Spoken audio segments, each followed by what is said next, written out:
हरे कृष्णा कृष्णा कृष्णा हरे हरे। ये हमारे राजा भूपेंद्र जो हमेशा भोग विलास में लिप्त रहते हैं और हमेशा ही ये अपने ऐश्वर्य में जीते रहते हैं। ये भक्ति भाव में ही हमेशा डूबे रहते हैं और हम साधु हम हमेशा कुछ लेने नहीं देने आते हैं। साधु आप इतना दूर क्यों खड़े हैं? आइए ना, सिंहासन पे विराजमान हैं। आपके चरण बैठिए बैठिए साधु। हे नरेश, आप हमारी बहुत इज्जत करते हैं, बहुत सम्मान करते हैं।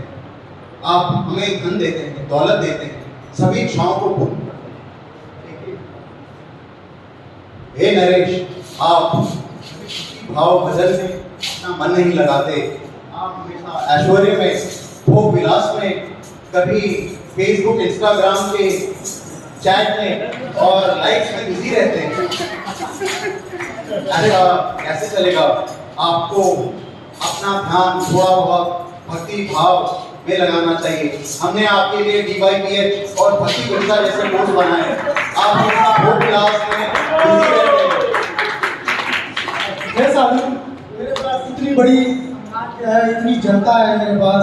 मेरी दो प्यारी प्यारी रानियां हैं, कन्याएं हैं, मेरे दो बच्चे हैं। मैं इन लोगों में ही व्यस्त रहता हूँ, तो मेरे पास समय नहीं मिल पाता कि मैं भगवान की भक्ति में समय दे सकूं। तो हे साधु, अब मेरे पास समय नहीं है कि मैं भगवान की भक्ति में दे सकूं। मैं अपने साम्राज्य सुखी हूँ, मैं अपने परिवार में सुखी हूँ, तो मुझे भगवान की क्या जरूरत है?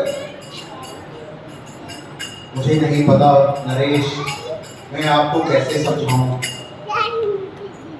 बट हे नरेश, क्या आप मेरा मानेंगे? अवश्य अवश्य साधु, अवश्य।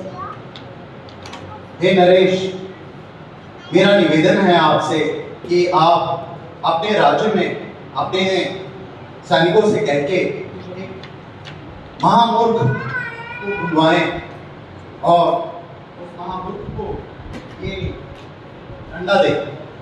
अवश्य साधु, मैं आपकी आज्ञा का पालन जरूर करूंगा। दीजिए आप मुझे, इतना सा ही काम करना था। अवश्य। मेरे राज्य में तो मूर्ख बहुत है, मूर्खों की कोई कमी नहीं है, लेकिन फिर भी आपने महामूर्ख की बात की है तो बड़े हास्य की बात है। मैं अवश्य अपने राज्य में कोई महामूर्ख ढूंढूंगा, अवश्य ढूंढूंगा साधु, अवश्य ढूंढूंगा। प्रभु जी, नरेश, आप उसको मासिक वेतन देना भी ना भूलिएगा। अवश्य साधु, मैं उसे मासिक वेतन भी दूंगा। जैसा आप कहेंगे वैसा मैं करूंगा। अवश्य आगे की पालन जरूर करूंगा। ठीक है नरेश जी, मैं आज्ञा चाहूंगा।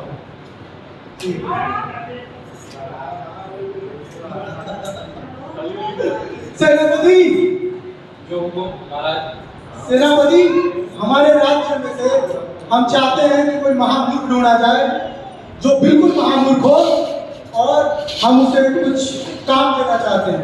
तो उसे ढूंढा जाए और जल्द से जल्द मेरे राज्य में प्रवेश उपस्थित करें।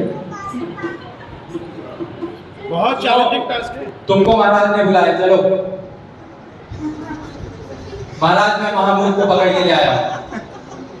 ये महामूर्ख कैसे मालूम महामूर्ख है? क्या है इसके अंदर?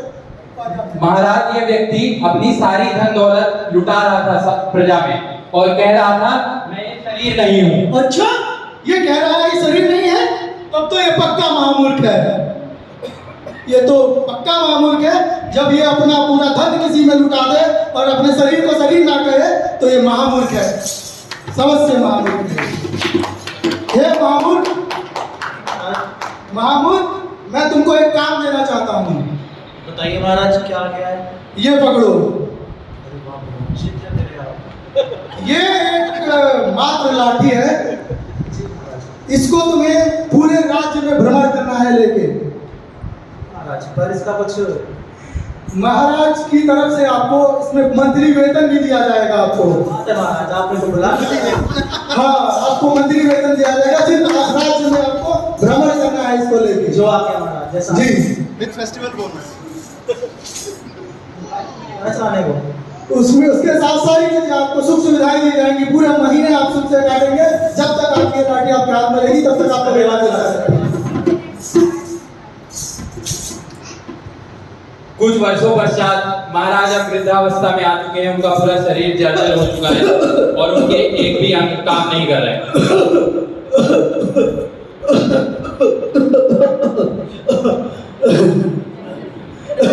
सेनापति, मैं अपने पूरे साम्राज्य से मिल चुका हूँ, अपने पत्नी अपने रानी से भी मिल चुका हूँ, अपने बच्चों से भी मिल चुका हूँ। एक मेरे अंदर रह गई है इच्छा, वो पूरी करा दो। जो महामूर्ख बुलाया था, महामूर्ख हमने बुलाया था, उसको हमने जो लाठी दी थी, उसको उसके साथ से मिलना है, उसको हमारे राज्य में जी जी महाराज, जल्द से जल्द बुलाया जाए। सुनो, तुमको महाराज ने बुलाया है, चलो। जय हो महाराज। महामूर्ख, हाँ महाराज, आपके क्या हाँ, महामूर्ख, हमने तुम्हें बुलाया है यहाँ पे। महामूर्ख, हम कहीं दूर जा रहे हैं, हम कहीं दूर जा रहे हैं। दूर जा रहे हैं तो कब लौटेंगे आप? महामूर्ख, हम जहाँ जा रहे हैं वहाँ हमारे वापस आने की वापस नहीं आ सकते। कोई बात नहीं महाराज, आप मुझे दास बना के ले जाइए अपने साथ। नहीं मूर्ख, तुम भी वहाँ नहीं जा सकते, सिर्फ मैं ही जा सकता हूँ वहाँ पे अभी। अच्छा, तो आप रानी को ले जाना चाहते हैं? हाँ, नहीं महामूर्ख, वहाँ कोई भी नहीं जा सकता, मेरी रानियाँ भी नहीं जा सकती। आप अपने पुत्रों को ले जाना चाहते हैं? नहीं महामूर्ख, नहीं, वो भी नहीं जाएंगी, वो भी नहीं जा सकते, बच्चे भी नहीं जा सकते। आपके दास मेरे अलावा किसी और नहीं महामूर्ख, हम तुमको कितना समझाएं, वहाँ पे कोई भी नहीं जा सकता, सिर्फ मैं जाऊंगा। किसी को नहीं ले जाके जा सकता। एक काम करते हैं महाराज, क्योंकि आपको दूर जाना है, तो एक काम करते हैं, एक रथ और घोड़ों का इंतजाम करते हैं। महामूर्ख, तुमको इतनी देर से समझा रहे हैं, हम समझते क्यों नहीं बात को कि वहां पे न घोड़ा जा सकता है, न गाड़ी जा सकती है, ना ही तो कोई गधा भी नहीं जा सकता, कोई नहीं जा सकता, कोई नहीं जा सकता। तो एक काम करते हैं महाराज, आप दूर जाएंगे तो कुछ खाने पीने, कुछ मिष्ठान, कुछ पेय पदार्थ आपके लिए। नहीं महामूर्ख, समझो मेरी बात को, वहां कोई नहीं जा सकता, किसी को नहीं जा सकते, मेरे साथ तो कोई नहीं जा सकता। अच्छा बात, तो मुझे बुलाने का कारण महाराज? हाँ महामूर्ख, हमने अपने पूरे साम्राज्य से मिला, अपनी पत्नियों से मिला, अपनी रानियों से मिला, अपने बच्चों से भी मिला, बस तुमसे मिलना था। ऐसा क्या महाराज, मेरे लिए क्या आ गया? महामूर्ख, हमने तुम्हें जो लाठी पकड़ाई थी, तुमने पूरा भ्रमण किया, हर जगह गए। जी महाराज। महामूर्ख, हम चाहते हैं, अब तो हमारा अंतिम समय आ गया है, हम इस संसार को छोड़ के जा रहे हैं, तो हम चाहते हैं कि ये जो तुम काम कर रहे थे अभी तक, ये किसी और महामूर्ख को ढूंढ के दो, ये लाठी किसी और महामूर्ख को दे दो, तो मैं वो अब करे। तो मैं आपको छोड़ दूँ? हाँ महामूर्ख, हम चाहते हैं कि तुमसे भी बड़ा कोई महामूर्ख हो, ये एक संत की आदेश था, उसका हम पालन करना चाहते हैं। अंतिम समय में हम चाहते हैं कि ये डंडा उसे दे दिया जाए। यदि आप ऐसा चाहते हैं महाराज, तो सारे राज्य में मैं भ्रमण कर चुका हूँ, और जहाँ उपस्थित सभी लोगों में सबसे मूर्ख तो मुझे आप ही रखते हैं। महामूर्ख, मैं तुम्हें महामूर्ख लगता हूँ? ये कैसे कह सकते हो तुम? महाराज, अभी तो आपने बताया कि आपके साथ आप जहाँ जा रहे हैं वहाँ ना अपने राज्यों को ले आ सकते हैं, ना अपने पुत्रों को ले आ सकते हैं, ना आप कुछ भोजन की सामग्री ले आ सकते हैं। तो इतने वर्षों से जो आपने वो विलास को जो आपने अपना समय व्यर्थ किया, जो आपने धन वैभव ऐश्वर्य को इकट्ठा करने में समय गवाया, तो जब आप कुछ ले आ सकते तो आप इसको अपना कैसे मानते हैं?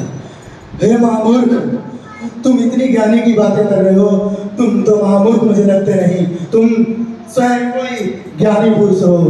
जी महाराज, आप सही पहचाने। जो साधु आपके पास आए थे, जिन्होंने आपको महामूर्ख होने का आदेश दिया था, वो मेरे गुरु जी थे, और उन्हीं के कहने से ही मैंने सारे आपके साथ जो है ये लीला रची गई थी। सही मेरे महामूर्ख, मुझे अपने अंतिम क्षण में मुझे एहसास हो गया है कि मैं इस दुनिया में सिर्फ और सिर्फ भगवान की भक्ति में लगा देना चाहिए था। अंतिम क्षण में मुझे इस चीज का एहसास हो रहा है कि मैं सिर्फ और सिर्फ अकेला ही जा सकता हूँ वहां पे, मेरे साथ कोई नहीं आ सकता। चिंता ना करें महाराज, अंतिम समय भी आपको जब ये सही ग्रहण प्राप्त हो गया है तो इससे क्या आपका व्यवहार हो सकता है? महामूर्ख, मुझे प्लीज बताएं, ये ज्ञानी पुरुष मुझे कुछ बताएं, क्या मैं कर सकता हूँ अपने अंतिम क्षण में? महाराज, भगवत प्राप्ति का केवल एक ही मार्ग है, आपको नाम लगातार जपना चाहिए। आपको जो है राम आप हरे कृष्णा हरे कृष्णा हरे कृष्णा कृष्ण कृष्ण कृष्ण कृष्ण हरे हरे हरे राम हरे राम राम राम हरे राम राम हरे हरे। जय श्री राम। हरे कृष्णा। तो जैसा आप लोगों ने देखा कि पूरा